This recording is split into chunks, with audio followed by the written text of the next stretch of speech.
Mummy నాకు homework రాపి mummy.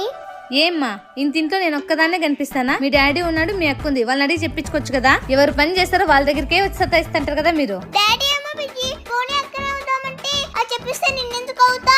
ఎందుకు చెప్పదు తను, నేను పిలుస్తా. నాకు ఛాయా. ఏమైంది మా?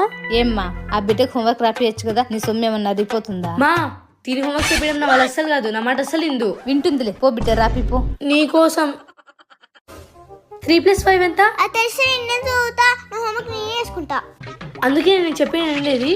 మమ్మీ నేను చెప్పిస్తా 3+5 8 ఏమన్నా అన్ని చెప్పిస్తున్నావా?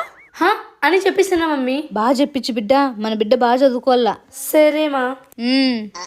అమ్మయ్య ఇంకా లాస్ట్ 4+2 ఎంత? అవునే అక్క, ఇంతకు నువ్వేం చదువుకున్నావే? అన్ని నాతోనే చెప్పించావు. అందుకే నీకు హోంవర్క్ చెప్పి అయింది. ఆయన నిన్ను కాదు మమ్మీ నాన్న.